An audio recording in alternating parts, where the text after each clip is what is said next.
Hello friends, welcome back to my YouTube channel press में learning point. Friends, आज आपके लिए फिर से एक धमाकेदार वीडियो लाया हूं जिसमें मैं क्लियर कर दूंगा इलेक्ट्रॉनिक कॉन्फ़िगरेशन। फ्रेंड्स, आज का टॉपिक हमारा इलेक्ट्रॉनिक विन्यास है। इसको हम कैसे व्यवस्थित करें अपने कक्षों में। तो फ्रेंड्स, ये वीडियो बहुत अच्छी होने वाली है, तो प्लीज वीडियो स्किप बिल्कुल मत करना, पूरी वीडियो एंड तक देखना।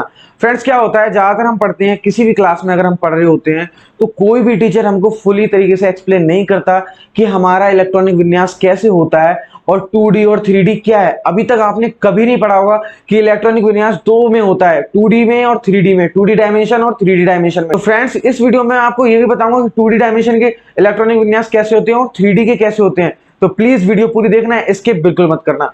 कभी कभार क्या होता है कि बच्चा टीचर से पूछता है कि सर ये कैसे आया। भाई, ये इलेक्ट्रॉनिक विन्यास जब हम करते हैं तो बड़ी कंफ्यूजन होती है कि 1s2 2s2 3s2 ये कहां से क्यों आ रहा है, इसमें ये कम करके आगे वाले में क्यों डाल रहे हैं इलेक्ट्रॉन को। तो ये सारी कंफ्यूजन कभी पूरी नहीं करता टीचर, हमेशा उसको छोड़ देता है वहीं का वहीं, और बच्चे के माइंड में वहीं कंफ्यूजन रहता है और एग्जाम में वो गलती कर बैठता है। तो फ्रेंड्स, इसी वीडियो को लेके मैं आपको आज क्लियर कर दूंगा इलेक्ट्रॉनिक कॉन्फ़िगरेशन की सारी प्रॉब्लम और सॉल्व कर दूंगा एक एक करके सभी कॉन्सेप्ट, जिससे आपको कभी भी कोई भी कितनी बड़ी से बड़ी एलिमेंट दे दी जाए, कोई भी परमाणु संख्या दे दी जाए, आप उसका इलेक्ट्रॉनिक विन्यास बिल्कुल आसान तरीके से कर सकें। तो फ्रेंड्स, आज की वीडियो तो बहुत अच्छी होने वाली है, तो प्लीज लाइक तो बनता है, और चैनल पे नए हैं तो प्लीज सब्सक्राइब कर दीजिए और बेल आइकन का बटन दबा दीजिए, इससे मैं कोई भी वीडियो डालता हूं उसका नोटिफिकेशन आप तक पहुंच जाए और आप मेरी वीडियो को जल्द से जल्द देख सकते हैं। तो फ्रेंड्स, क्या है, अगर आपको कोई भी प्रॉब्लम आए तो प्लीज मुझसे कहिए कमेंट सेक्शन में, और अगर कोई वीडियो मेरी देखनी है तो मेरी डिस्क्रिप्शन बॉक्स में उनका लिंक दे रखा है, सारी केमिस्ट्री से रिलेटेड वीडियो। अगर आपको कोई भी टॉपिक देखना हो तो मेरे इस डिस्क्रिप्शन बॉक्स पे उन वीडियो पे क्लिक करके आप देख सकते हैं वो वीडियोस और टॉपिक को समझ सकते हैं। तो फ्रेंड्स, आज का इंपॉर्टेंट मुद्दा यही होने वाला है, मैं आपको एक एक करके समझाऊंगा इलेक्ट्रॉनिक कॉन्फ़िगरेशन हम कैसे करते हैं 2D में और 3D में। फ्रेंड्स, क्या होता है, जो हमारा इलेक्ट्रॉन होता है, जो उसका न्यूक्लियस होता है नाभिक, जब 2D में क्या होता है, नाभिक के चारों ओर घूमता है, लेकिन 3D में क्या होता है, आगे से भी घूमता है, बैक से फ्रंट पे आता है, फ्रंट से बैक पे जाता है, साइड साइड से, मतलब कहीं से भी घूमता है। इसलिए जो हमारा रूल है 2D वाला वो 3D में नहीं लग पाता, इसलिए दो ये नियम बने हैं और आज इन दो नियमों को मैं समझाने वाला हूं। तो प्लीज वीडियो पूरी एंड तक देखना, इसके बिल्कुल मत करना। तो फ्रेंड्स, देख लेते हैं अपना फर्स्ट टॉपिक इलेक्ट्रॉनिक कॉन्फ़िगरेशन। तो फ्रेंड्स, अब हम देख लेते हैं अपना first topic electronic configuration. Friends, इस इलेक्ट्रॉनिक कॉन्फ़िगरेशन को हम सबसे पहले स्टार्ट करेंगे वैज्ञानिक नील्स बोर के अकॉर्डिंग। फ्रेंड्स, हमारे सबसे पहले नील्स बोर वैज्ञानिक ने ही बताया था इलेक्ट्रॉनों को व्यवस्थित करना उनके कॉन्फ़िगरेशन के बारे में। तो फ्रेंड्स, आज हम स्टार्टिंग करने वाले नील्स बोर से स्टार्टिंग करेंगे, और उन्होंने जो नियम बताया था एक बार मैं उसको रिकॉल करा देता हूं। क्या था वो नियम? इन्होंने ये बताया था कि जो हमारे कक्ष होते हैं, इलेक्ट्रॉन जो होता है वो कक्षों में डिवाइड कर लेता है अपने आप को। पहले तो क्या है, वो अपना अलग एक रूम लेता है, लेकिन उसमें भी अपने कक्ष बांट लेता है। उसमें अपने कक्ष कौन से बांटता है? KLMN। अब भाई, इन KLMN की वैल्यू निकालने के लिए इलेक्ट्रॉन ने एक फॉर्मूला भी दिया था, नील्स फॉर्मूला जिसको कहते हैं। उसमें इन्होंने बताया था कि जो मैक्सिमम इलेक्ट्रॉनों की वैल्यू होगी वो क्या होगी? 2n²। तो फ्रेंड्स, मैं एक बार डायग्राम के थ्रू आपको समझा देता हूं, क्योंकि कभी कभार आप भूल जाते हैं। तो ये मान लीजिए एक हमारा परमाणु है, ठीक है, ये बात तो आपको मालूम है, ये एक परमाणु है। अब क्या है, इसके अंदर एक नाभिक होता है, सिंपल सा ये नाभिक है, नाभिक P+N से नाभिक बनता है। फ्रेंड्स, क्या था कि P+N को जगह देती थी नाभिक के अंदर, जब प्रोटॉन इलेक्ट्रॉन और न्यूट्रॉन की जब बंटवारे की बात आई थी। ये बात मैंने आपको बताई है। अगर ये वीडियो देखनी है तो मेरे लिंक में नीचे दे रखा है, आप वहां जाके क्लिक कर सकते हैं, क्लिक करके वीडियो को देख सकते हैं। तो फ्रेंड्स, क्या है, इनको यहाँ पे बंटवारा करके ये घर दे दिया। अब इलेक्ट्रॉन तो भैया बहुत ज्यादा ही हरामी था, उसने इतना बड़ा घर लिया, लेकिन उसको इसमें भी चैन नहीं पड़ा, उसने इसमें भी अपने बंटवारे कर लिए। एक कक्ष ये रहा, एक कक्ष ये रहा, और एक कक्ष ये रहा। तो उसने इतने कक्ष अपने अंदर और बना लिया और इनको नाम दे दिया KLM और N। तो फ्रेंड्स, इलेक्ट्रॉन ना कभी नहीं माना, अपनी हद वो हमेशा पार करता रहा, तभी तो फेमस है। फेमस आदमी जब होता है, या उसका नाम जब पूछता है, जब वो अपनी हद तोड़ता है, लिमिट तोड़ता है, फिर चाहे वो किसी भी फील्ड में हो, पढ़ाई में हो तो पढ़ाई में आगे नाम कमाएगा, खेल कूद में हो तो खेल कूद में आगे बढ़ेगा, जब वो अपनी लिमिट तोड़ेगा, रिकॉर्ड्स बनाएगा। और फिर किसी भी चीज में वो लिमिट तोड़ने पर तो फिर कुछ ना कुछ डिफरेंट होने वाला होता है। जैसे कि हमारे डॉक्टर APJ अब्दुल कलाम थे, उन्होंने इतनी लिमिटें तोड़ दी कि आज उनको दुनिया याद करती है, मिसाल मैन नाम से जाना जाता है। तो वो बंदा बहुत ग्रेट था, उसको लेके हमें चलना चाहिए अपनी लाइफ को, क्योंकि ऐसे व्यक्ति हमेशा किसी दूसरे व्यक्ति को कामयाब करने में बहुत आसानी देते हैं। तो फ्रेंड्स, क्या है, KLMN ये तो हमारे कक्ष थे, इलेक्ट्रॉन ने और कक्ष भी बांट लिए थे, ठीक है, ये चीज तो क्लियर होगी। अब क्या, प्रोटॉन और न्यूट्रॉन तो वहीं के वहीं रह गए, लेकिन ये बंदे देखो KLMN में आ गए, अभी और भी बंटवारा करेगा, वो मानेगा नहीं इलेक्ट्रॉन, अभी और प्रॉब्लम करेगा। तो ये KLMN में बांटा। अब बात करते हैं इनकी वैल्यू कैसे निकालेंगे। तो जो हमारे वैज्ञानिक नील्स बोर थे, उन्होंने एक फॉर्मूला दिया था। वो फॉर्मूला हमारा क्या था? नील्स बोर का फॉर्मूला था, नील्स बोर इन्होंने फॉर्मूला दिया था एक मैक्सिमम इलेक्ट्रॉन के लिए, मैक्सिमम इलेक्ट्रॉन की वैल्यू मैक्सिमम के लिए इन्होंने एक फॉर्मूला दिया था 2n²। ठीक है फ्रेंड्स, 2n² क्या था, 2 तो 2, ये n की जगह यहाँ पे क्या रखेंगे, जो हमारे कक्ष की संख्या है, जैसे n = 1, n = 2, n = 3, n = 4, जो भी है। अब k l m n पहले पे, दूसरे पे, तीसरे पे, चौथे पे, तो अगर k की वैल्यू निकालनी पड़ेगी तो हमको क्या n पुट करना पड़ेगा, 2 × 1², तो 2 × 2 1, तो 2 ही आ जाएगी इसकी वैल्यू, यानी कि k = हमारा 2 हो जाएगा। ये मैं बता चुका हूं लेकिन आपको एक बार रिकॉल करा रहा हूं। l = हमारा 8 हो जाएगा, m = 18 हो जाएगा और n = 32 हो जाएगा। तो ये वैल्यू तो हमारी फिक्स हो गई थी। अब बात करते हैं कि इसका इलेक्ट्रॉनिक कॉन्फ़िगरेशन हम कैसे करेंगे। मैं आपको बस इतनी वैल्यू बताना चाह रहा था जिससे आपको करने में कोई भी प्रॉब्लम ना आए। अब हमारे पास क्या है, k की वैल्यू मालूम है, l की मालूम है, m की भी, n की भी। अब हम आसानी से इलेक्ट्रॉनिक कॉन्फ़िगरेशन कर लेंगे नील्स बोर के अकॉर्डिंग। तो फ्रेंड्स क्या है, सबसे पहले हम एक एग्जांपल ले लेते हैं, सोडियम।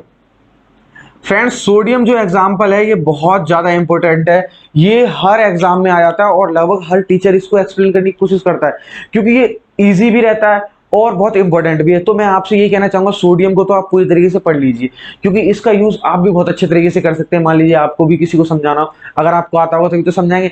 तो अब देख लेते हैं सोडियम को हम किस तरीके से एक्सप्लेन करेंगे कॉन्फ़िगरेशन के अकॉर्डिंग। तो सबसे पहले देख लेते हैं सोडियम। पहले आप स्टेप बाय स्टेप पूरे क्वेश्चन को सॉल्व करेंगे, यानी कि जो कॉन्फ़िगरेशन है वो डायरेक्ट नहीं करोगे आप, अभी बहुत छोटे छोटे स्टेप से करेंगे। सबसे पहले आप ऊपर K L M N लिख लीजिए, क्यों, जिससे अभी आपको क्या कभी किया तो नहीं है, जो करोगे तो कंफ्यूजन होगा, अगर ऊपर लिखा होगा तो कंफ्यूजन बिल्कुल नहीं होगा और एकदम क्लियर हो जाएगा concept. K L M N हमने लिख लिया, ठीक है। K की वैल्यू हमें मालूम है कितनी होती है, 2, L की मालूम है 8, M की मालूम है 18 और N की मालूम है 32। अब फ्रेंड्स बात आती है, अब आपको सोडियम के भरने, तो सोडियम के भरने के लिए जो है बस उसके नीचे लिखते रहिए। सोडियम में 11 होते हैं इलेक्ट्रॉन, अब इनको व्यवस्थित करना है। तो सबसे पहले कक्ष में K में हमारे 2 आएंगे तो 2 लिख देंगे। अब 11 में से 2 चले जाएंगे तो 9 बचे। अब दूसरे कक्ष में 8 ही आते हैं तो 8 कर दिया। अब बचा 1, तो थर्ड में तो 1 बचेगा ही। तो सिंपल सा हमने इलेक्ट्रॉनिक कॉन्फ़िगरेशन कितने इजी तरीके से कर दिया। सबसे पहले आपको क्या करना है, इनकी वैल्यू लर्न करनी है और आपको फॉर्मूला मालूम होना चाहिए, लीन्स फॉर्मूला, नील्स बोर का फॉर्मूला जो होता है वो मालूम होना चाहिए, क्योंकि उसके अकॉर्डिंग आप क्या करेंगे, इनकी वैल्यूज निकाल सकते हैं अगर भूल गए, और वैसे आप लर्न ही कर लीजिए। अब इनके अकॉर्डिंग तो हम कॉन्फ़िगरेशन करेंगे। देखिए सोडियम 11वें नंबर पे आता है, 2,8,1 यानी 11 हो गया, लेकिन व्यवस्थित क्या करेंगे, पहले K आता है, K में 2 है तो 2 कर दिया। अब बचे हमारे पास 9, लेकिन L में 8 ही तो हाईएस्ट भर सकते हैं तो 8 कर दिया। बचा 1, इसमें 1 भैया कम से कम 1 भर सकते हैं, अधिक से अधिक 18 से अधिक नहीं भर सकते, 18 भर सकते हैं अधिक से अधिक। तो M में तो 1 का 1 हो गया। तो फ्रेंड्स इससे हमें पता लग गया कि जो सोडियम का कॉन्फ़िगरेशन हमने किया है इलेक्ट्रॉनिक, वो 2,8,1 निकल के आ गया, सिंपल तरीके से निकल के आ गया। अब एक और एग्जांपल देख लेते हैं, मान लीजिए मैग्नीशियम ही देख लेते हैं। मैग्नीशियम 12वें नंबर पे आता है, ठीक है। अब मैग्नीशियम मैं इसलिए बता रहा हूं क्योंकि एक से आप समझ जाएंगे, लेकिन तरह तरह से बताने चाहिए, अलग अलग तरीके के। मैग्नीशियम में आप देख रहे होंगे कि जो +2 है, ये क्या है, ये मैंने आपको परमाणु द्रव्यमान बताया था, उसमें वैल्यू निकालना बताया था, न्यूट्रॉन की, प्रोटॉन की, इलेक्ट्रॉन की और उसके एटॉमिक मास की। तो उसी के अकॉर्डिंग हम यहाँ पे इलेक्ट्रॉन की प्रॉपर वैल्यू निकाल के तब इलेक्ट्रॉनिक कॉन्फ़िगरेशन करेंगे। अब देखिए मैग्नीशियम पे प्लस का 2 चार्ज है, मैंने बताया था कि जो ये वैल्यू है Z वाली, यही P के इक्वल टू होती है, P इक्वल टू इलेक्ट्रॉन होता है, Z इक्वल टू P होता है। जब उदासीन हो, अब उदासीन नहीं हो तो P की वैल्यू 12 है, ठीक है, और +2 है, यानी कि वो दे रहा है किसी को, जब दे रहा है तो माइनस होगा, और +2 का मतलब क्या, वो पावरफुल है तो तभी तो दे रहा है, अब देने के लिए तो माइनस तो होगा, ठीक है। अब 12 में से जब हमारा 2 चला जाएगा तो 10 ही तो बचेगा, तो इलेक्ट्रॉन की वैल्यू हमारी 10 निकल के आ गई फ्रेंड्स, सिंपल तरीके से, क्योंकि Z इक्वल टू P होता है, Z 12 है तो P भी 12 होगा, लेकिन P इक्वल टू इलेक्ट्रॉन कब होता है, जब जो एलिमेंट है वो उदासीन हो, लेकिन यहाँ उदासीन नहीं है, तो जितना चार्ज दे रखा है उसी को माइनस कर देंगे और आपका इलेक्ट्रॉन का वैल्यू 10 निकल के आएगा। अब मैग्नीशियम का हम इलेक्ट्रॉनिक कॉन्फ़िगरेशन आसानी से कर सकते हैं। क्या करेंगे, सबसे पहले मैग्नीशियम के आगे हम लिखेंगे, क्या करना है, 10 है तो 10 में सबसे पहले तो 2 ही आएगा, ठीक है, क्योंकि K कक्ष में 2 ही होता है मैक्सिमम। अब बचा 10 है, अब 10 के लिए 8 बचा है तो 8 सिंपल सा भर देंगे, 8। तो ये हमारा मैग्नीशियम का भी इलेक्ट्रॉनिक कॉन्फ़िगरेशन हो गया। तो फ्रेंड्स आपको ये कॉन्फ़िगरेशन समझ आ रहे होंगे। अब एक दो एग्जांपल के जरिए मैं आपको और समझाता हूं, तो देख लेते हैं अपना नेक्स्ट एग्जांपल। तो फ्रेंड्स अब हम एक और एग्जांपल देख लेते हैं, बहुत सिंपल सा, एक दो एग्जांपल और देख लेते हैं जिससे आपको कोई भी कंफ्यूजन रहे ही ना इसमें। मैं जो नील्स बोर के अकॉर्डिंग इलेक्ट्रॉनिक कॉन्फ़िगरेशन को इतनी अच्छी तरीके से क्लियर कर दूंगा, आप कभी भी भूल के भी नहीं गलती करेंगे। तो आज के इस वीडियो में आपको दोनों 2D और 3D दोनों कॉन्फ़िगरेशन क्लियर करने वाला हूं, बस आप वीडियो पूरी एंड तक देखना। अब देख लेते हैं एक एग्जांपल, हमारा 18वें नंबर पे आता है आर्गन। अब आर्गन का इलेक्ट्रॉनिक कॉन्फ़िगरेशन हम कैसे करेंगे, आप सबसे पहले देखिए कि आर्गन 18वें नंबर पे आ रहा है, ठीक है। तो पहले कक्ष में 2 आएगा, सिंपल है, क्योंकि 2 ही तो मैक्सिमम वैल्यू आ सकती है और हमारे पास तो 18 है, तो सबसे पहले 2 भरेंगे। दूसरे में 8 है तो 8 कर देंगे, ठीक है। तो 10 हो गए टोटल। अब बचा 8, थर्ड में भी मैक्सिमम 8 कर मतलब 18 कर सकते हैं, लेकिन बचा 8 तो 8 का 8 पूरा भर देंगे। तो 2,8,8 हमारा आर गन का निकल के आ गया इलेक्ट्रॉनिक कॉन्फ़िगरेशन। अब फ्रेंड्स आपको क्लियर हो ही गया होगा कि कैसे हम करते हैं इलेक्ट्रॉनिक कॉन्फ़िगरेशन नील्स बोर के अकॉर्डिंग। बहुत ही सिंपल तरीके से बता दिया। इसी इलेक्ट्रॉनिक कॉन्फ़िगरेशन को हम 2D डायमेंशन कहते हैं, क्योंकि ये 2D है। यहाँ नाभिक है, इसके चारों रंग हमारा इलेक्ट्रॉन देखिए ऐसे घूम रहा है, इसके चारों तरफ इलेक्ट्रॉन हमारा इस तरीके से तो घूम रहा है। तो ये 2D होता है, ठीक है। अब 3D क्या होता है वो भी मैं क्लियर कर देता हूं अभी साथ के साथ ही। 3D में क्या होता है, मान लीजिए हमारा नाभिक है, ठीक है, ये नाभिक है P+N। अब इसमें उल्टा होता है थोड़ा खेल। इसमें क्या होता है, ये 2D में घूमता है, ये 3D में घूमते हैं, यानी कि ये ऐसे घूम रहे होंगे इलेक्ट्रॉन, इलेक्ट्रॉन ऐसे घूम रहे होंगे, इलेक्ट्रॉन ऐसे घूम रहे होंगे, इलेक्ट्रॉन ऐसे घूम रहे होंगे।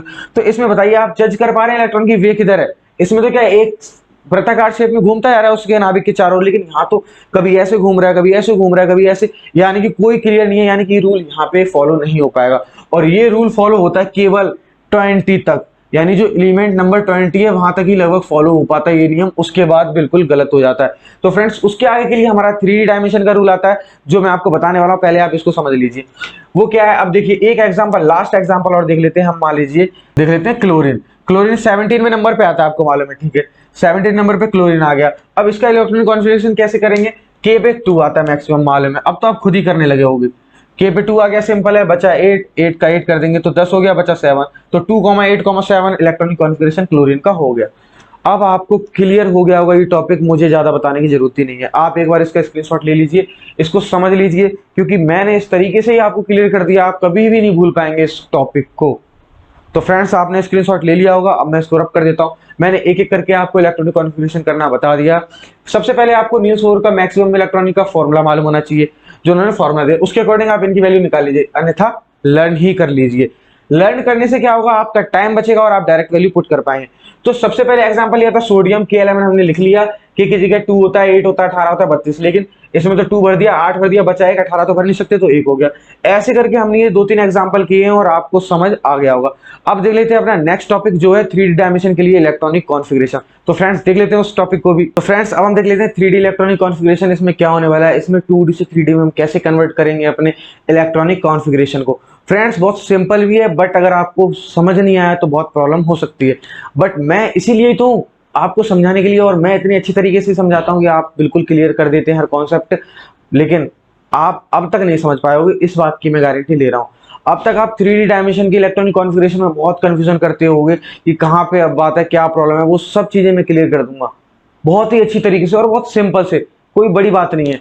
क्या होता है हमारा 3D 2D से 3D में कैसे कन्वर्ट करना, सबसे बड़ी बात तो ये 3D इलेक्ट्रॉनिक कॉन्फ़िगरेशन मैंने आपको समझा दिया है कि जो हमारा नाभिक होता है ये, उसमें पहले वाले में क्या था 2D में कि ऐसे चक्कर लगाता रहता है, ठीक है, इलेक्ट्रॉन। बट अब जो आ गया है 3D वाले में, इसमें थोड़ा अलग अलग डिफरेंट टाइप का है। क्या है, ये नाभिक है हमारा, ठीक है, नाभिक है। अब इसमें इलेक्ट्रॉन चारों ओर चक्कर नहीं लगाया, चारों तरफ से कहीं भी चक्कर लगा लेगा। मान लीजिए ऐसे घूम रहा है, इसने ऐसे चक्कर लगा लिया और फिर ऐसे चक्कर लगा दिया, फिर ऐसे चक्कर लगा दिया, फिर ऐसे लगा दिया।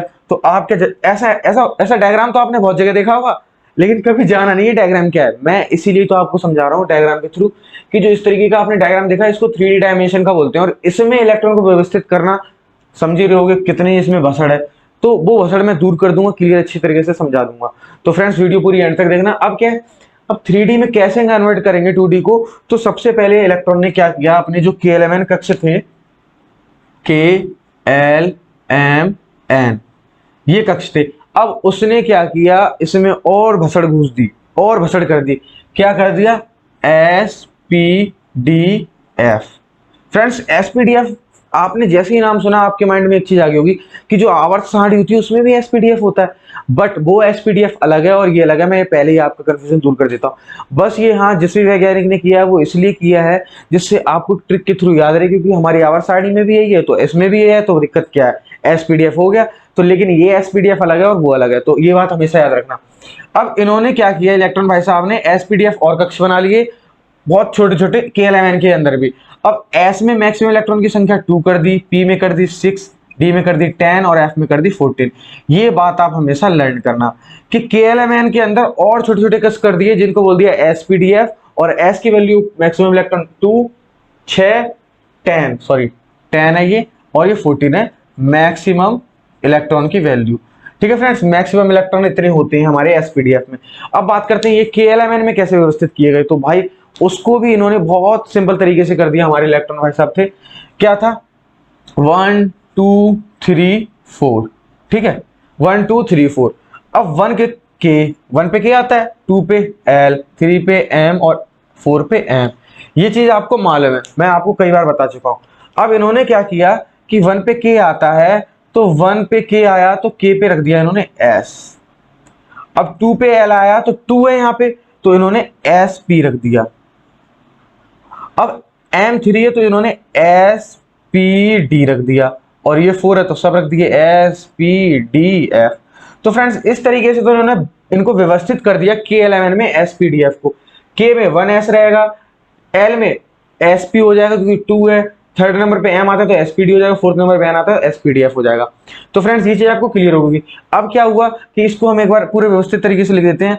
अब क्या करेंगे, इसका मल्टीप्लाई कर देंगे इसका इसी में सिंपल तरीके से, तो पूरा व्यवस्थित रूप आ जाएगा। कर लीजिए 1s 2s 2p 3s 3p 3d 4s 4p 4d। तो इस तरीके से पूरे तरीके से व्यवस्थित हो गया ये, ठीक है। लेकिन अब इसका हम यूज कैसे करेंगे कॉन्फ़िगरेशन में, ये बात आती है। सबसे बड़ा मुद्दा तो यही है, हम लेकिन इसको समझा इसलिए रहे हैं कि जब आप उस चीज को करेंगे तो आपके माइंड में कंफ्यूजन ना रहे और समझ ना पाए कि ये चीज कहां से आ गई। अब हमने इतना कर लिया, ये चीज आपको समझ आ गई होगी। अब देख लेते हैं कोई एक एग्जाम्पल देख लेते हैं कि एग्जाम्पल हमारा मान लीजिए कैल्शियम एग्जाम्पल है। कैल्शियम कितने नंबर पे आता है, 20 नंबर पे आता है, आपको मालूम है। अब इसमें इलेक्ट्रॉन को हम कैसे व्यवस्थित करेंगे, देखिए इलेक्ट्रॉन में आपको मालूम है 2 आता है मैक्सिमम, यानी एस में इलेक्ट्रॉन मैक्सिमम 2 आता है, तो आप 2 ही भरेंगे। तो सबसे पहले एस में हम 2 भर देंगे, ये भर दिया 2, ठीक है, एस में भी 2 भर दिया। अब एस में 2 हो गया और 2s में भी तो ऐसी तो है 2 आ जाएगा, पी में कितना 6 आ जाएगा, और फिर ऐसा आ गया तो 2 आ जाएगा, पी में 6 आ जाएगा। लेकिन हम क्या ऐसी भर्ती थोड़ी चले जाएंगे, 20 नंबर तो गिनने हैं, 6 2 8 6 2 8 8 हो गए। अब बचा डी, यानी 2 और बचे। अब कंफ्यूजन यहां आती है कि मैं यहां 2 भर देता हूं, लेकिन क्या एंड का इलेक्ट्रॉन क्या होता है कि एंड का इलेक्ट्रॉन जहां कम होता है वहीं तो जाएगा। कोई आदमी गरीब है और कोई ऊपर से पैसे डाल रहा है, तो उस पैसे की आवश्यकता किसको ज्यादा होगी, गरीब आदमी को। ऐसे ही जिस पे ऊर्जा कम होती है उस पे इलेक्ट्रॉन सही मायने में जाना चाहिए। अब यहाँ हमें कंफ्यूजन हो गया कि 3d पे ऊर्जा कम है कि 4s पे ऊर्जा कम है, 4p पे ऊर्जा कम है, 4d पे ऊर्जा कम है, किस पे क्या डालें। तो फ्रेंड्स इस सब का सॉल्यूशन कर रहा है हमारे ऑफबाउ वैज्ञानिक ने। ऑफबाउ वैज्ञानिक ने क्या बताया था कि जो हमारा इलेक्ट्रॉन है वो ऊर्जा के बढ़ते क्रम में व्यवस्थित होना चाहिए, यानी कि ऊर्जा के बढ़ते क्रम में, यानी कि सबसे पहले छोटों को मिलता जाएगा तब बड़े लोगों को मिलेगा। जैसे एक घर में क्या होता है, सबसे पहले छोटे को खाना दिया जाता है जिससे छोटे को पूर्ण रूप से मिल जाए, बड़ा क्या होता है चलो मैं तो सेटिस्फाई कर लूंगा। इसी प्रकार हमारा इलेक्ट्रॉन कॉन्फ़िगरेशन में ही होता है, पहले सबसे छोटे को, फिर उससे बड़े, उससे बड़े, उससे बड़े, उससे ऊर्जा के बढ़ते क्रम में हमारे ऑफबाउ जो वैज्ञानिक थे, वैज्ञानिक ऑफ बाउस थे, उन्होंने क्या बताया था कि जो हमारा इलेक्ट्रॉन है वो ऊर्जा के बढ़ते क्रम में व्यवस्थित होगा, ऊर्जा के बढ़ते क्रम में व्यवस्थित होगा। ये चीज हमें किसने बताई थी, वैज्ञानिक ऑफबाउस ने। उन्हीं के अकॉर्डिंग हम पता कर पाएंगे कि इसके एंड में आना चाहिए या इसमें आना चाहिए, इसमें। तो फ्रेंड्स क्या करेंगे, इन्होंने एक फॉर्मूला को फॉलो किया था जिसको कहते हैं n+l। अब n+l मैं आपको पढ़ाऊंगा, लेकिन अभी आप समझ लीजिए क्योंकि ये ज्यादा बड़ा टॉपिक नहीं होता है, इसको समझना नहीं, डायरेक्ट समझिए। n क्या होती है, हमारी कक्ष की संख्या होती है, जो हमारे कक्ष की संख्या, ठीक है, n होती है। और l क्या होती है, हमारे उपकोष होते हैं, उपकोष। और उपकोष हमारे क्या होते हैं, s p d f। ठीक है, एसपीडीएफ, लेकिन एसपीडीएफ ऑफ कोर्स होते हैं, लेकिन इनके लिए हमारी एल की वैल्यू क्या होती है, एल की वैल्यू होती है हमारी इनके लिए, एस के लिए हो जाती है हमारी 0। और मैं एक बार क्लियर तरीके से बता देता हूँ, एल की जो वैल्यू होती है वो एस के लिए हो जाती है 0, पी के लिए होती है 1, डी के लिए होती है 2, 3। ये वैल्यू आपको लर्न करनी पड़ेगी।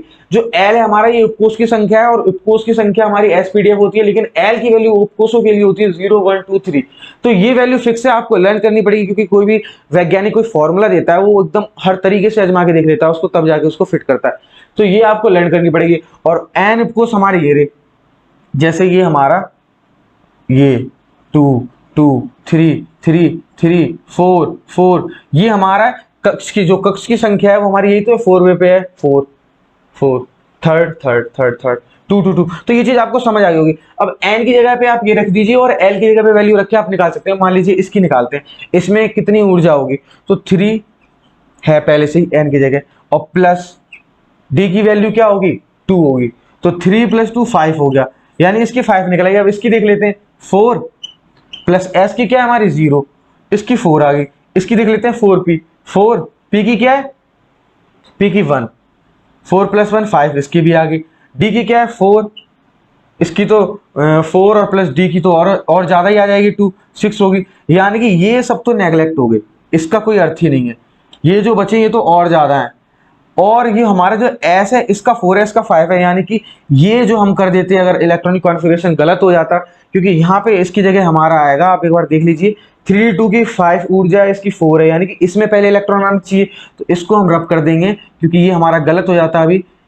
इसकी जगह हम कर देंगे अपना 4s2। तो फ्रेंड्स ये चीज आपको क्लियर होगी। वैज्ञानिक जो हमारे ऑफबाउस थे उन्होंने बताया था कि जो इलेक्ट्रॉन है उसको ऊर्जा के बढ़ते हुए क्रम में रखेंगे हम, और ऊर्जा के बढ़ते हुए क्रम में ही तो हम व्यवस्थित कर रहे हैं। ये ना जो इलेक्ट्रॉनिक कॉन्फ़िगरेशन एकदम करेक्ट है और हर एलिमेंट के लिए परफेक्ट है, इसलिए 3D डायमेंशन वाला हर जगह फिट बैठता है, और 2D वाला केवल केवल 20 तक ही सही बैठता है, उसके बाद वो गलत हो जाता है। तो फ्रेंड्स आपको समझ आ गया होगा। अब देख लीजिए, इसको व्यवस्थित करते हैं।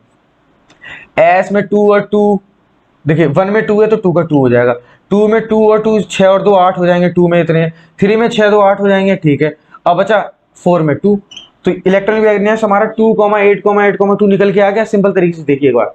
तो फ्रेंड्स देख लिया आपने कितनी अच्छी तरीके से हमने निकाल दिया। देखिए 1 में हमारा 2 है, 2 हो गया, 2 में हमारा 2 और 6 है तो 6 और 2 8 हो गया, और 3 में भी 6 और 2 8 हो गया, और 4 में बचा तो 2। तो इस तरीके से हम इलेक्ट्रॉनिक कॉन्फ़िगरेशन बहुत इजी तरीके से कर सकते हैं। देखिए मैंने कितना हार्ड टॉपिक आपको कितनी शॉर्ट वे में समझा दिया। बस आपको ये जो हमारे ऑफबाउस वैज्ञानिक है, अभी मैंने इसका जो फॉर्मूला है और इसका जो नियम है वो बताया नहीं है पूरी तरीके से, बस आपको समझाने के लिए पहले ही बता दिया कि इन्होंने जो हमारे जो n+l का जो नियम था इसको कैसे फॉलो किया। n हमारा कक्ष की संख्या, l उपकोष की संख्या, एसपीडीएफ में हमारी 0, 1, 2, 3 वैल्यू होती है l की। तो इस तरीके से हम ऊर्जा की वैल्यू ज्ञात कर सकते हैं। s की हमारी 4 निकलती है और d की हमारी 5 निकलती है, जिसके अकॉर्डिंग हमने d को हटा दिया, यानी 3d को हटा के 4s2 में 2 रख दिए हमने इलेक्ट्रॉन। इस तरीके से हमने कैल्शियम का फॉर्मूला एकदम क्लियर तरीके से कॉन्फ़िगरेशन कर लिया है। बस आपको याद रखना KLMN को बांट दिया एसपीडीएफ में, s में 2 होती है मैक्सिमम, p में 6, d में 10, f में 14, और फिर उनको s, sp, spd और spdf इसको कैसे बांटा 1, 2, 3 के अकॉर्डिंग, फिर इनका मल्टीप्लाई करके 1s, 2s, 2p, 3s, 3p, 4s, 4d ऐसे करके 4p करके इन्होंने मल्टीप्लाई करके ऐसे वैल्यू निकाली। अब इनको व्यवस्थित कैसे किया, अब 20वें नंबर पे इलेक्ट्रॉन आ रहा था 2, फिर 2 में 2 और 6, क्योंकि 2 में हमारा s में हमारा मैक्सिमम 2 होता है, s में 2 होता है, p में 6 होता है, और s में 2 होता है, p में 6 होता है, 4s लास्ट की बात थी। तो लास्ट किस में भरा जाता है, जिसकी ऊर्जा कम होती है, तो इसमें 2 हमने व्यवस्थित कर दिया। ठीक है फ्रेंड्स, अब बात आती है 1 में 2 है तो 2 का 2 लिख दिया, 2 में 2 है और 6 है तो 8 लिख दिया, 3 में 2 है और 6 है 8 लिख दिया, और 4 में 2 है तो केवल 2 का 2 लिख दिया। तो फ्रेंड्स इलेक्ट्रॉनिक कॉन्फ़िगरेशन आप समझ गए होंगे, बहुत ही अच्छी तरीके से मैंने आपको क्लियर कर दिया है। तो फ्रेंड्स लास्ट टाइम मैं बस आपको एक बार रिकॉल कराता हूँ सिंपल तरीके से। सबसे पहले हमने पढ़ा था नील्स बोर के अकॉर्डिंग इलेक्ट्रॉनिक कॉन्फ़िगरेशन, जो एलिमेंट 20 तक ही फॉलो होता है क्लियर तरीके से। वो फ्रेंड्स बहुत सिंपल था, K11 में बांट दिए गए थे, उनकी वैल्यू फिक्स है और उसके अकॉर्डिंग हम इलेक्ट्रॉनिक कॉन्फ़िगरेशन कर सकते हैं। उसके बाद आता है 3D, उसको 2D से 3D में हमने कैसे बदला, सबसे KLMN को हमने बांट दिया SPDF में, 2, 6, 8 सॉरी 10 और 14 ये मैक्सिमम इलेक्ट्रॉन की वैल्यू है। फिर उन्होंने इनको व्यवस्थित कैसे किया, KLMN में 1, 2, 3 के अकॉर्डिंग व्यवस्थित करके इनका मल्टीप्लाई करके ये वैल्यू निकाल ली, और इन्हीं के अकॉर्डिंग हम यहाँ पे वैल्यू फिट करते हैं अपने कॉन्फ़िगरेशन, जो इलेक्ट्रॉनिक कॉन्फ़िगरेशन करते हैं जिस एलिमेंट का, उनकी वैल्यू हम इसमें फिट करते हैं। तो फ्रेंड्स इस तरीके से हमने अपने सभी इलेक्ट्रॉनिक कॉन्फ़िगरेशन को समझ लिया कि 3D का और 2D का कैसे होता है। तो फ्रेंड्स अगर आपको वीडियो अच्छी लगी तो प्लीज लाइक एंड शेयर जरूर करना और चैनल को सब्सक्राइब कर लेना, जिससे आपको अच्छी से अच्छी वीडियो मिलते रहें और आप अपना टॉपिक क्लियर करते चलें। तो फ्रेंड्स आज की वीडियो आपको कैसी लगी तो प्लीज कमेंट सेक्शन में बताइए, और आज की वीडियो के लिए इतना ही। घर पर रहिए, स्वस्थ रहिए, व्यस्त रहिए, मस्त रहिए।